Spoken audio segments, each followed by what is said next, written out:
Mercredi 21 octobre 2015, la grève continue sur le traversier Sorel-Dracy et Saint-Ignace de Loyola.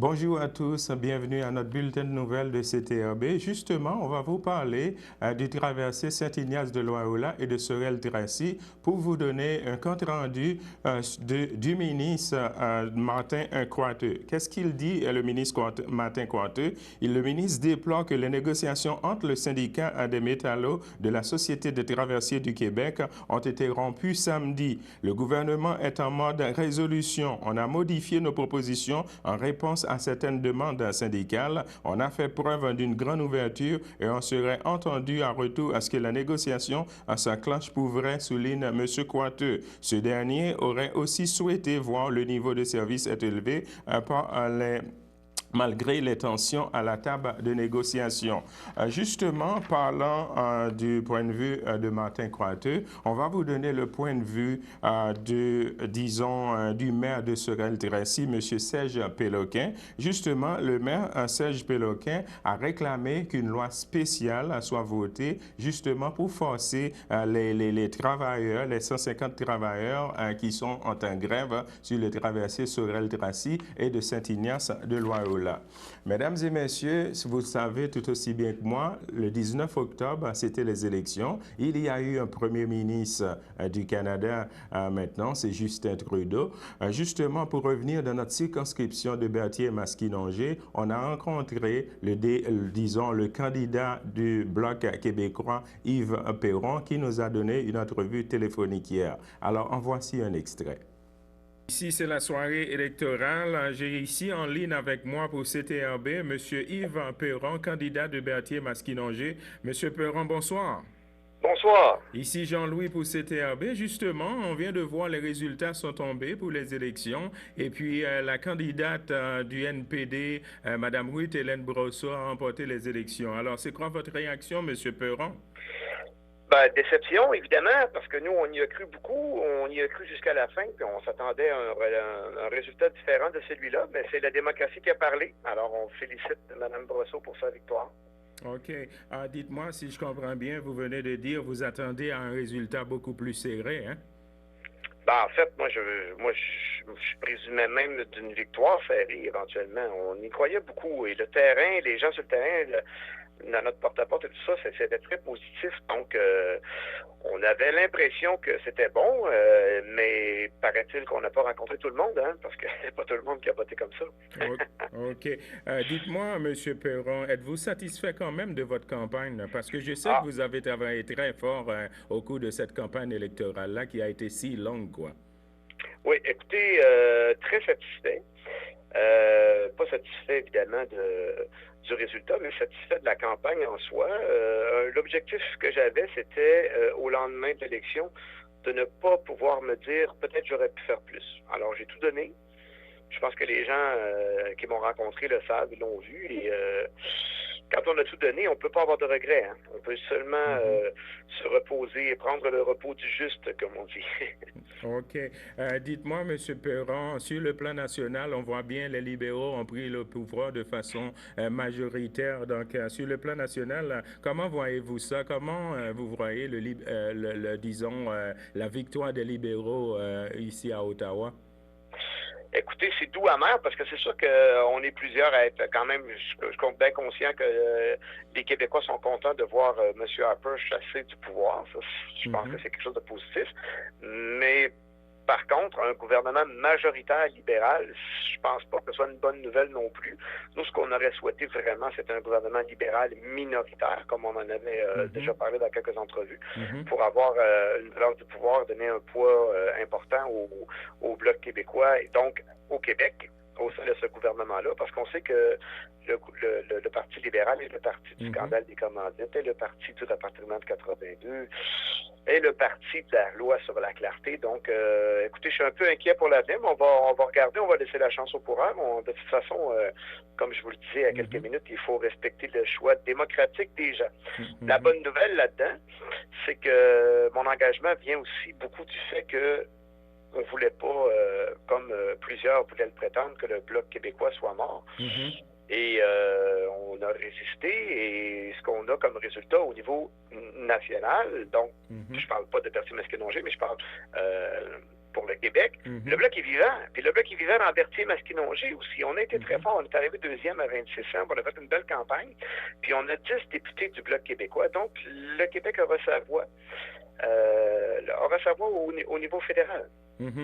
Dites-moi, M. Perron, au-delà de quelques appréhensions ou des appréhensions que vous avez de l'arrivée de M. Trudeau à Ottawa en tant que Premier ministre, est-ce que votre formation politique va travailler quand même avec les libéraux au pouvoir? Bien, c'est toujours dans l'intérêt du Québec, M. Jean-Louis. C'est toujours dans l'intérêt du Québec. Donc, si les libéraux, exemple, veulent remplir leurs promesses de retirer le péage sur le pont Champlain, c'est sûr qu'on va travailler avec eux, on va être contents.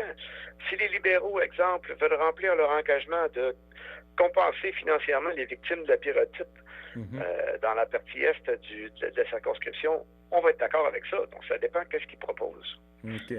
Monsieur Perron, je sais que vous êtes professeur de métier. Dites-moi, allez-vous retourner à votre deuxième passion ou à votre passion première, quoi? Bien sûr, tel que prévu. Écoutez, moi j'ai pris un congé temporaire pour faire campagne. Évidemment, s'il y avait eu victoire, ça aurait été différent, là, parce que les deux tâches ne peuvent pas se faire de front. Mais oui, j'y retourne incessamment. Là. Avec un grand plaisir d'ailleurs. Ça ne sera pas une corvée pour moi. Au contraire, j'adore ce métier-là. OK. Bon, écoute, je vous remercie, M. Perron. Ça a été un plaisir de vous avoir encore une fois à CTRB pour les entrevues. Merci beaucoup. Merci de votre générosité. C'est nous qui vous remercions de CTRB, M. Perron. Merci, au revoir. OK, bonjour. Au revoir. Alors, c'était M. Yves Perron du Bloc québécois, le candidat en défait de Berthier-Masquinongé. Justement, on va vous parler d'autre chose pour vous dire que la semaine dernière, on a rencontré la ministre Thériault, la ministre de la Sécurité publique et vice-première ministre du Québec.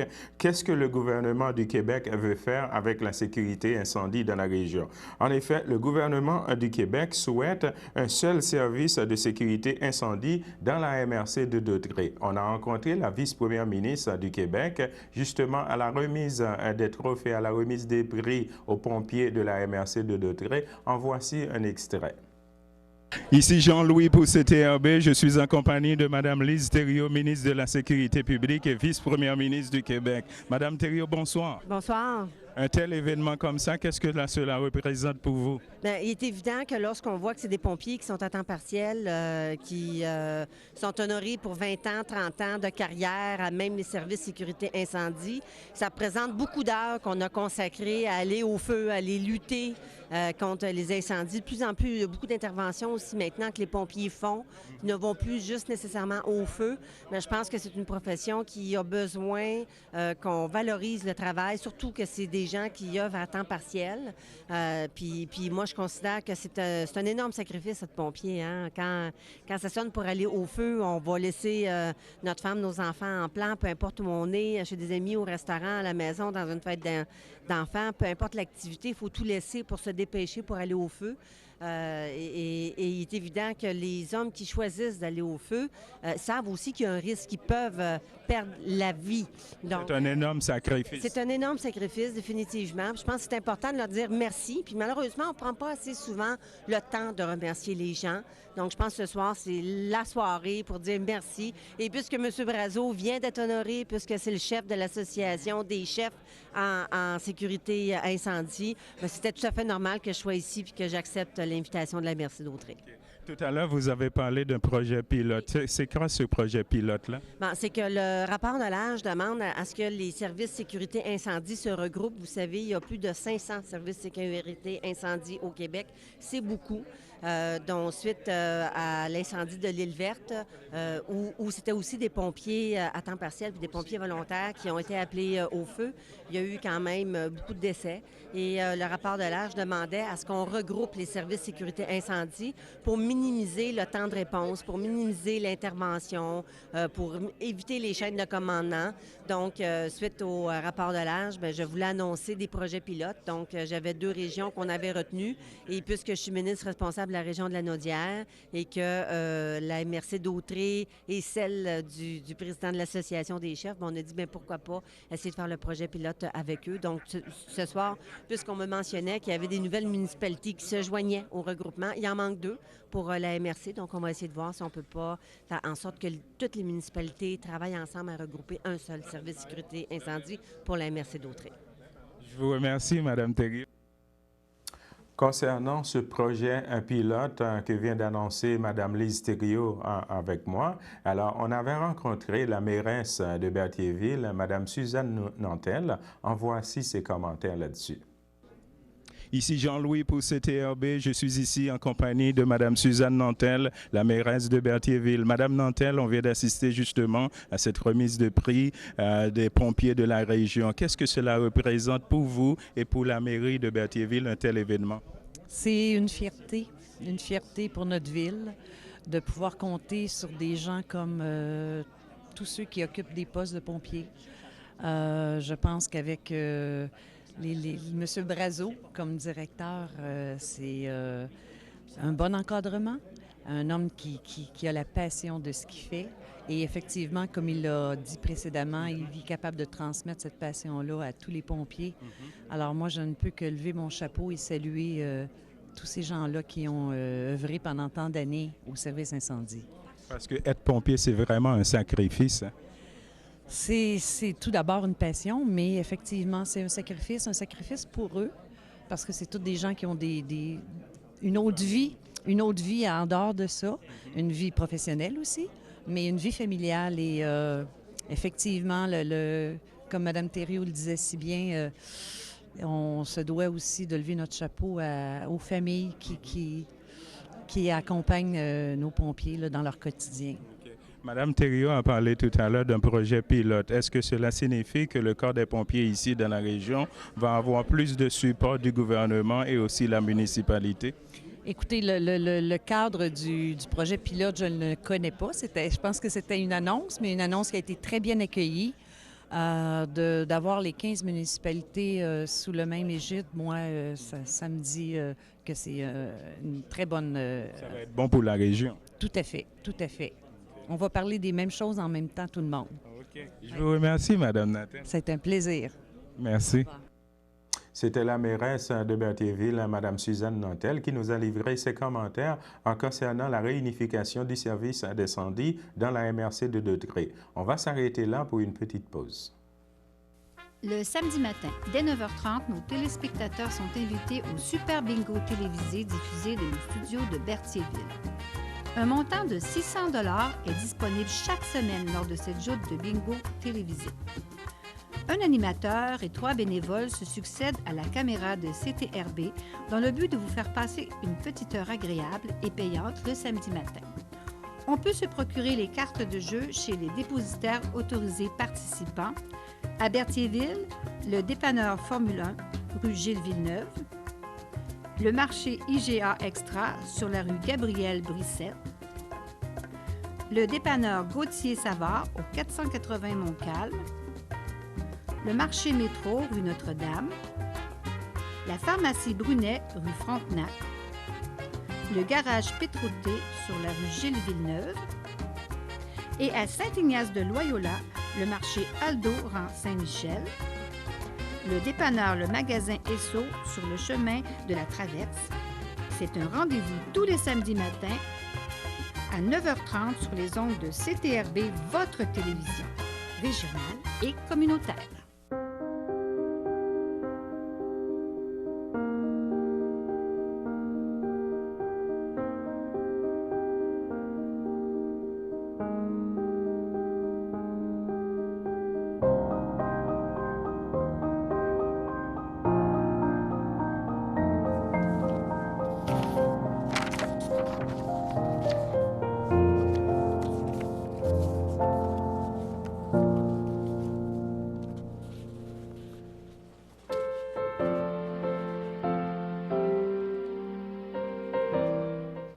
De retour pour les anniversaires, mesdames, messieurs. Justement, avant de vous lire les anniversaires, je vais vous lire un petit communiqué qui nous vient tout droit de l'Association des Chevaliers de Colomb pour vous dire le samedi 24 octobre, à partir de 16h10, il va y avoir un mini-concert avec Annie Gravel et aussi à 16h30, il va y avoir une messe pour le 70e anniversaire des Chevaliers de Colomb et à partir de 18h, il va y avoir un gala, un souper bénéfice pour les Chevaliers de Colomb. Justement, avant de vous lire toujours les anniversaires, on a aussi un petit communiqué qui nous vient tout droit de la commission scolaire à Dessamar pour vous dire que le lundi 26 octobre prochain, en raison d'une grève légale annoncée par les syndicats professionnels enseignants, du personnel professionnel et du personnel de soutien de la commission scolaire Dessamar, informe les parents que les services suivants ne pourront pas être offerts. Il n'y aura pas de transport scolaire tant que les écoles publiques que pour les écoles privées. Il n'y aura pas de cours ni de jour ni de soir. Les services de garde seront fermés également. Le centre administratif ne sera pas en mesure d'offrir ses services habituels. Les moyens de pression des syndicats s'inscrivent dans le contexte des négociations nationales pour le renouvellement des conventions collectives. Nous sommes désolés des inconvénients que cette situation pourrait occasionner. Nous invitons donc à consulter le site Internet de la Commission scolaire des Samar, qui est le www.csssamar.qc.ca. Donc, c'était un communiqué de la Commission scolaire des Samar qui porte la signature de la directrice générale de la Commission scolaire des Samar, Madame Nancy Lapointe.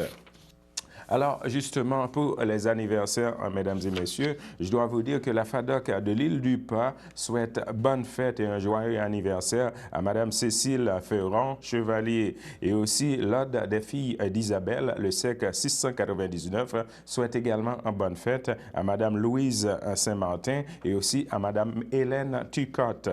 Aussi, l'équipe de CTRB souhaite également une bonne fête à Madame Christine Coulombe. On va passer à autre chose pour vous parler maintenant de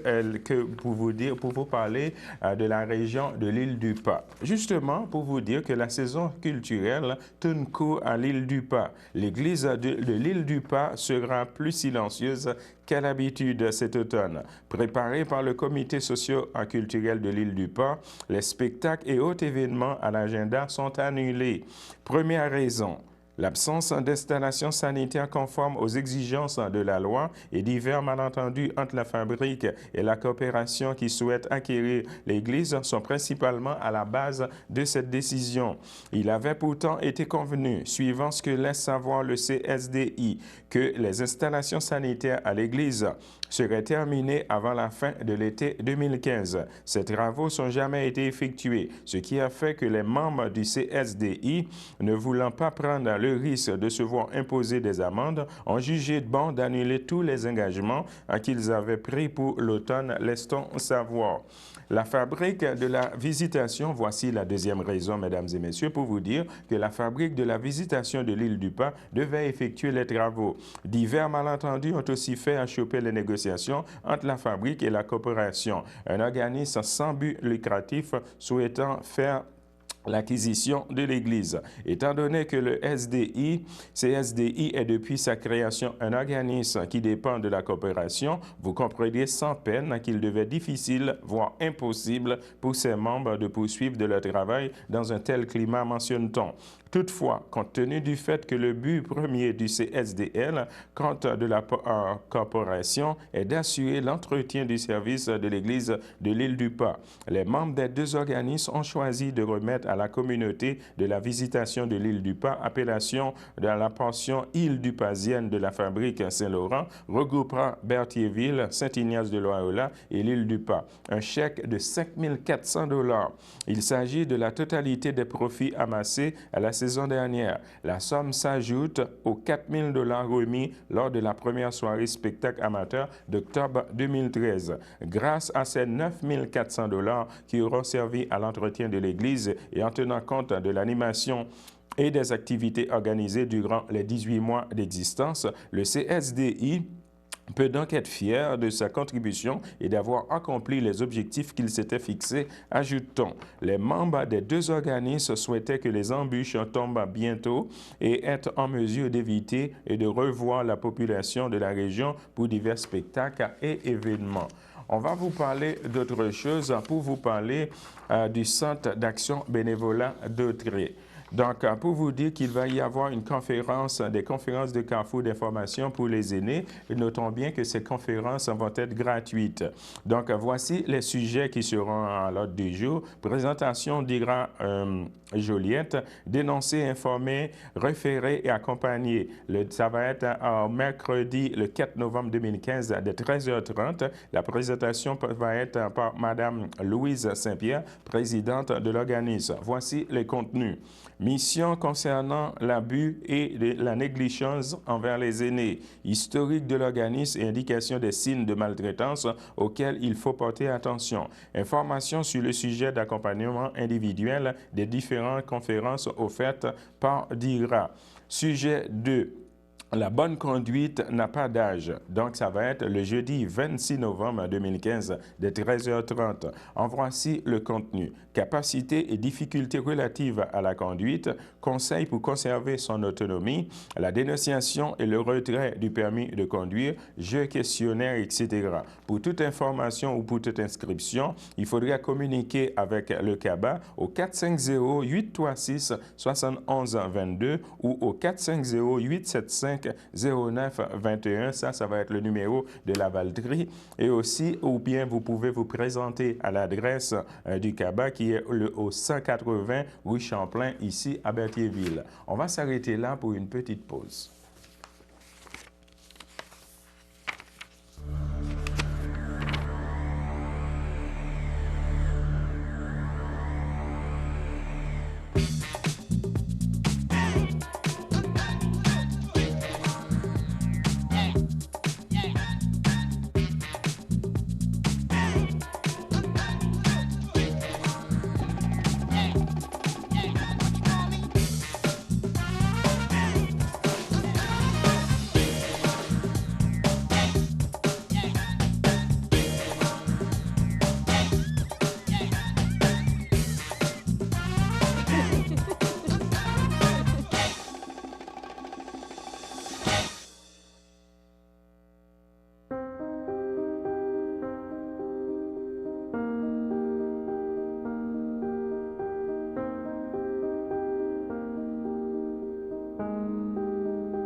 De retour, mesdames et messieurs, avec les avis de décès pour vous dire au CHSLD de Sainte-Élisabeth, le 13 octobre 2015, à l'âge de 87 ans, est décédé M. Jean-Claude Sylvestre, époux de feu Michel Vincent, demeurant à Sainte-Élisabeth et autrefois de Berthierville.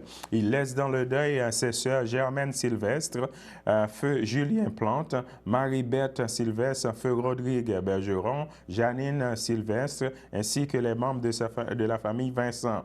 La famille vous accueillera le samedi 24 octobre 2015 dès 13h à l'église de Sainte-Geneviève de Berthier. Suivant les funérailles à 14h. M. Sylvestre sera inhumé au cimetière de Berthier.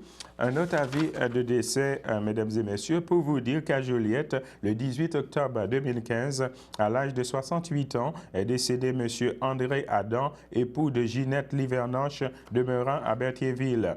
L'ayant déjà précédé son frère Roland Adam, feu Irène Batte, il laisse dans le deuil outre son épouse ses filles Katia Adam, Gaëtan Martel, Émilie Adam, Jean-François Hainaut, ses petits-enfants Maude, Jacob, Mathis, Lucas, sa belle-mère Jeannette Lamy, feu Raymond Livernoche, ses beaux-frères et belles-sœurs Christian Livernoche, Joanne Saint-Laurent, Maryse Livernoche, Marcel Jacob, José Livernoche, Robert Labelle, ses neveux, nièces, autres parents et amis Robert et Ghislain Adam, Marie-Lie, Catherine et Mathieu Jacob, Grégory et Elliot Labelle, ainsi que plusieurs parents, autres parents et amis. Donc, la famille vous accueillera le vendredi 23 octobre 2015 de 19h à 21h et le samedi 24 octobre 2015 de 9h30 au complexe funéraire FTUE sur la rue Notre-Dame, ici à Berthierville. Suivra une liturgie à la chapelle du complexe à 11h.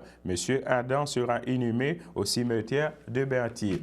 Alors, mesdames et messieurs, on va passer maintenant aux faits divers sur la rubrique policière pour vous dire qu'on vient de recevoir un communiqué de la Sûreté du Québec concernant deux suspects recherchés pour un vol et fraude à Saint-Charles-Borromée. En effet, la Sûreté du Québec demande l'aide du public afin d'identifier deux suspects ayant commis des vols et de fraude par carte de crédit. Ces événements sont survenus au cours de l'été 2015 à Saint-Charles-Borromée. Dans tout le cas, les suspects ont effectué des transactions avec les cartes de crédit volées principalement dans des commerces d'alimentation de Joliette, de Repentigny et de Montréal. Le montant des délits s'élève à plusieurs milliers de dollars. En effet, vous regardez présentement, il y a une description des suspects.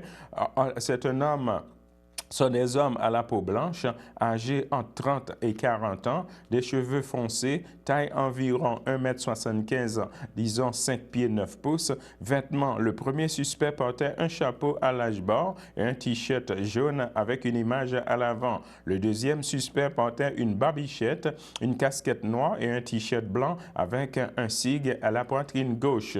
La Sûreté du Québec rappelle que toute information permettant d'identifier ces individus peut être communiquée en tout temps et de façon confidentielle avec la centrale d'information criminelle de la SQ au 1-800-659-4264. Donc, c'était un communiqué de la Sûreté du Québec concernant des suspects qui sont recherchés pour des vols et des fraudes par carte de crédit. Alors, de retour avec la météo.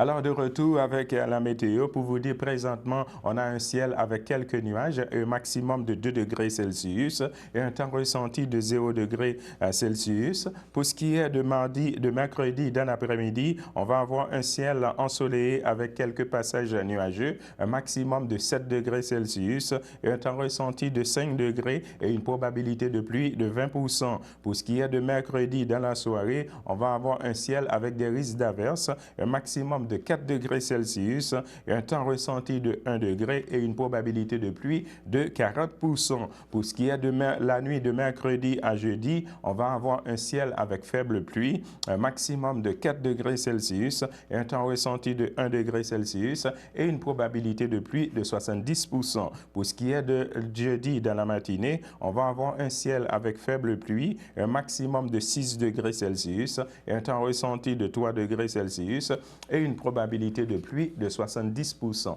Mesdames et messieurs, c'est ce qui complète notre bulletin de nouvelles pour aujourd'hui. Alors, je vous donne rendez-vous demain midi à la même heure. Bonne journée à vous sur notre antenne. Merci.